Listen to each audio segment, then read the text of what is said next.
Olá pessoal, eu sou a professora Mariana Ramos, certo? E vou ministrar a disciplina de Matemática Aplicada à Administração com vocês.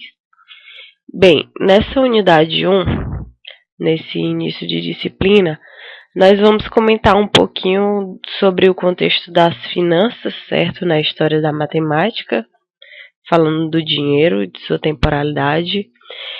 Alguns conceitos que nós vamos revisar: relação algébrica, potencialização, porcentagem, e vamos falar sobre taxas e juros, certo? Juros simples.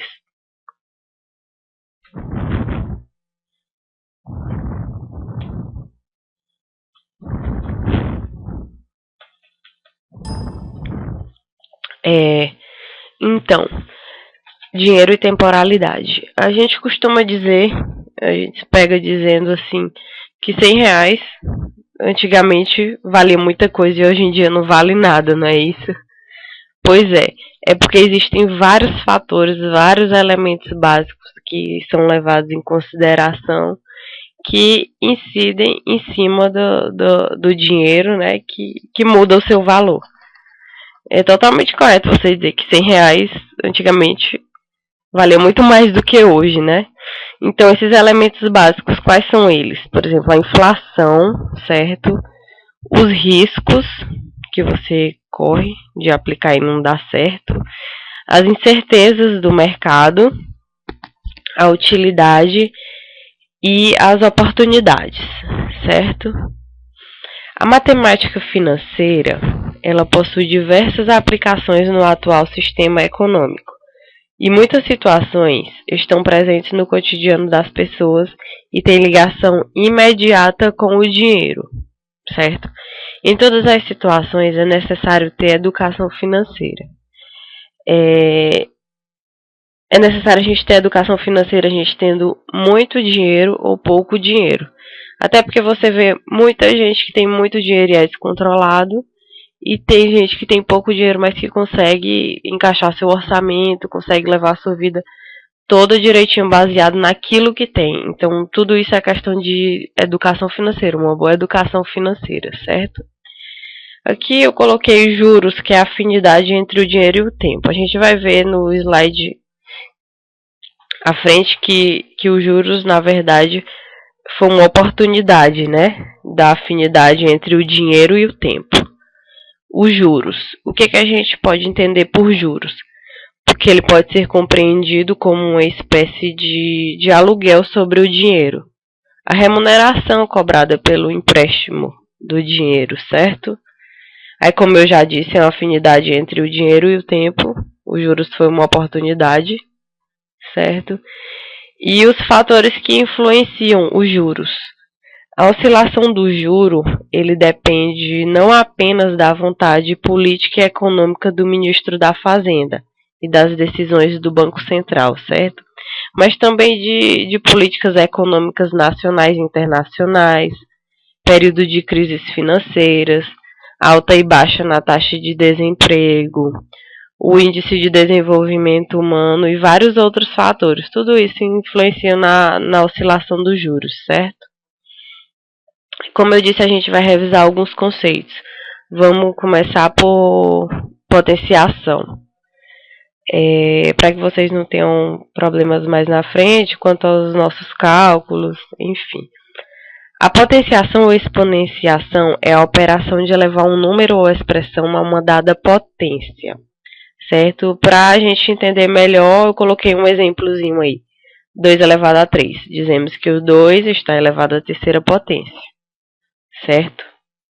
Eu coloquei outros exemplos mais à frente. 8 elevado a 3, 10 elevado a 2, 9 elevado a 8, e como se calcula direitinho. Acredito que todo mundo já deva saber. Isso tudo realmente só para a gente revisar, certo? Mas atenção, nós temos os casos particulares. Eu coloquei aqui 3 casos particulares, são os mais importantes. Mas vocês devem ver na apostila os outros casos particulares que nós temos, certo? Aqui são realmente que nós devemos frisar bem.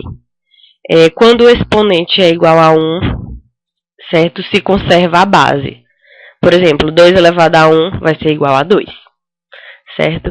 Quando o exponente é 0, vai ser igual a 1, sempre, qualquer número. 8 elevado a 0 vai ser igual a 1, 10 elevado a 0 vai ser igual a 1, 90 elevado a 0 vai ser igual a 1, certo? Quando o exponente é negativo, vai ser igual ao inverso do número elevado à potência, certo? Ou seja, 2 elevado a menos 1 vai ser 1 sobre 2 elevado a 1, certo? Ok. Ainda revisando essa questão de potenciação, eu coloquei aqui propriedades das potências, mas essas propriedades só é válida quando as bases são iguais. Por exemplo, 8 elevado a 2 vezes 8 elevado a 4. A gente conserva a base 8 e soma os exponentes, certo? Na questão da divisão, é justamente o contrário. A gente conserva a base, mas a gente diminui os expoentes, certo?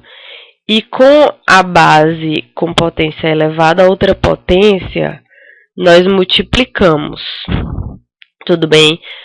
Falando novamente, essas propriedades só valem com bases iguais, certo? Isso serve para facilitar os cálculos, às vezes tem expressões, enfim, para simplificar você faz isso, para não precisar ficar calculando muito. Outra coisa que nós vamos revisar é a porcentagem. Acredito que diariamente todo mundo escuta a respeito de porcentagem, né? O que é que consiste? São aplicações cotidianas da expressão porcento, certo? O parâmetro de quantidade é sempre tomado por base 100 unidades. Aí eu coloquei 2 exemplos bem simples aí embaixo. A gasolina teve um aumento de 15%. O que que isso significa dizer? Significa que a cada 100 reais houve um aumento de 15 reais. É isso. Se nossos parâmetros são 100 unidades, então significa isso. No outro exemplo, o cliente recebeu um desconto de 10% em todas as mercadorias. Então significa que cada 100 reais o cliente ganhou um desconto de 10 reais, certo? Aí eu coloquei um exemplozinho aqui para a gente calcular a porcentagem. A quantia de 350 reais representa qual porcentagem de 1.000 reais? Então, a gente precisa fazer uma regra de 3 bem simples, onde de um lado fica o valor e de outro fica a porcentagem. Então, a gente olha aqui, 1.000 reais, que quer dizer 100%, 350 vai significar quantos por cento? Calculando, a gente chega a um resultado de 35%, certo? É um cálculo bem simples, só para vocês realmente estarem revisando, para a gente não se atropelar nem se perder mais lá na frente. Outra coisa importante que a gente vai ver é progressão aritmética. O que é a progressão aritmética? É a formação com o número em sequência, em que a diferença de um número e seu anterior é constante, certo?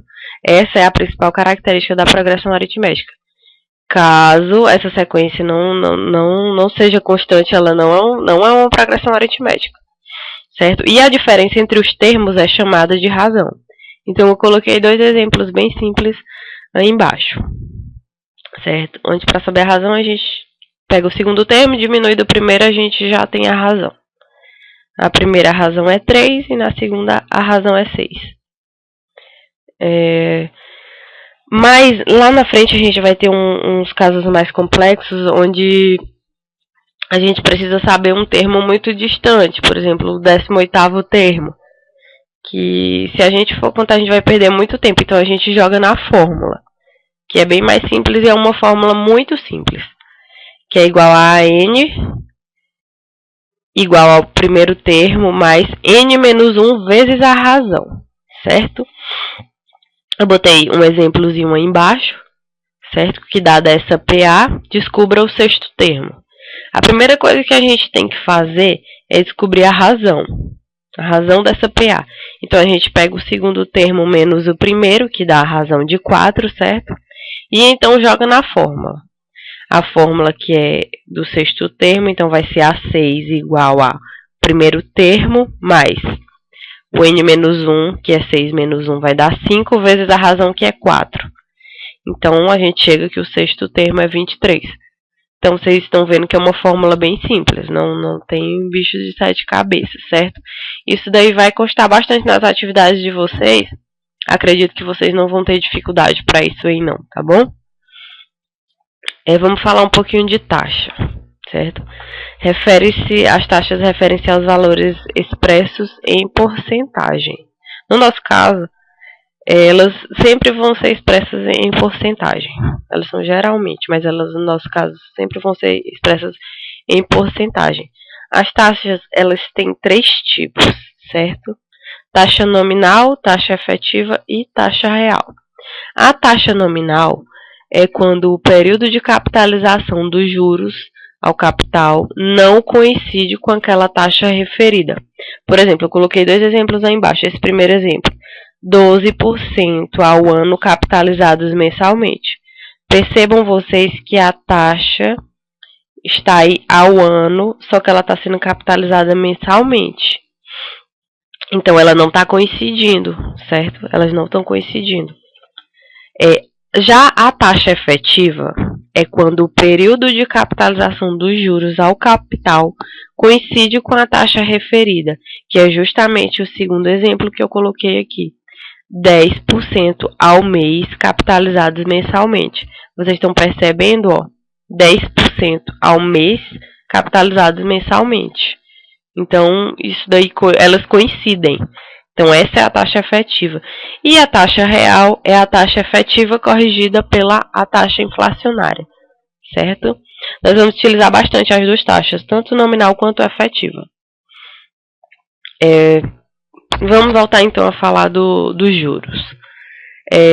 Como eu já falei, o juro é o valor que se paga pelo uso de dinheiro que se toma emprestado. Refere-se ao quanto será acrescentada a parcela de compra para cobrir as despesas financeiras, que por vezes é uma das partes do lucro, certo? São representados em taxas, isso a gente já viu. E o regime de capitalização simples, de juros simples, corresponde à progressão aritmética. É uma PA que a gente viu recentemente, certo? Gente, mas os juros, botei aqui lado positivo e lado negativo. Claro que ninguém gosta de pagar juros, né? Mas ele também tem um lado positivo, tanto para quem empresta, tanto para quem recebe o empréstimo. Para quem empresta, claro, que ele vai fazer parte do lucro de quem está emprestando, né? Então, é como se fosse um extra. E para quem recebe o empréstimo, é porque a pessoa vai ter a oportunidade de comprar aquilo que ela não teria se tivesse oportunidade de comprar aquilo que ela não pode comprar à vista. Então, é o ônus. Na verdade, os juros é o ônus da pessoa poder adquirir uma coisa que ela não tem a oportunidade de ter à vista. Então, isso é um lado positivo. Imagine vocês como seria a nossa vida sem um cartão de crédito. Quanto tempo a gente ia passar para comprar, para montar uma casa, comprar tudo à vista? Hoje em dia isso é bem mais fácil com cartão de crédito, não é isso? Mesmo a gente pagando juros, isso é um lado muito bom, é um lado positivo. E o lado negativo é que pode ajudar ou atrapalhar dependendo de onde se faz o empréstimo, certo? Os juros. Existem dois tipos de juros, juros simples e juros compostos, certo? Nessa nossa unidade 1, a gente só vai dar com juros simples. Então, a fórmula do juros simples é J igual a C vezes I vezes T. J é os juros, claro. C é o capital, certo? I representa a taxa que vai ter na questão. E T é o tempo. Em vários livros vocês vão achar esse T também como N, mas eu sempre procuro usar o T. Aí eu coloquei um exemplozinho aí embaixo para a gente aplicar na fórmula, para vocês verem como é bem simples. Que diz o seguinte: qual o valor de um capital aplicado à taxa de juros de 1% ao mês, que rendeu depois de 8 meses R$ 200 de juros? Eu botei esse asterisco aí, pelo amor de Deus. Vocês têm que ter sempre a atenção para transformar a taxa. 1% ao mês quer dizer o quê? 1% é 1 sobre 100. 1 sobre 100 dá 0,01. Então, por favor, sempre façam a conversão da taxa para poder aplicar na fórmula, certo? Então, os juros R$ 200 rendeu igual ao capital, que é o que a gente quer saber, vezes a taxa de juros, vezes o tempo de 8 meses, que a gente chega a esse resultado do capital de R$ 2.500, certo? Bem simples. Outra fórmula bastante utilizada que a gente vai ver é a fórmula do montante, certo? Que é M igual a C, que é o capital, vezes 1 mais I, que é a taxa, vezes o tempo, certo? Tem uma semelhança entre as duas fórmulas. E aí embaixo eu coloquei um exemplo também para a gente aplicar, que diz o seguinte: qual o montante de um capital de R$ 1.000 aplicado à taxa de juros de 8% ao ano pelo prazo de 3 anos? Atentando novamente 8%, nós precisamos converter essa taxa, que vai ficar 0,08. Então, depois disso, a gente pode aplicar os valores na fórmula, certo? Montante é igual ao capital, vezes 1 mais a taxa, vezes o tempo, que a gente chega a um valor do montante de 1.240, certo? Vocês estão vendo que é bem simples. É realmente só ficar atento a converter a taxa e botar os valores certinhos na fórmula, certo? Então, assim, nessa unidade 1, basicamente, o que a gente viu realmente é isso, certo? Muito obrigada pela atenção. Qualquer dúvida que vocês tiverem, vocês podem estar mandando para o meu e-mail que eu respondo de imediato, certo? E no mais, só vocês praticarem o que tem nas atividades, que com certeza vocês vão se sair muito bem nas provas, certo? Muito obrigada.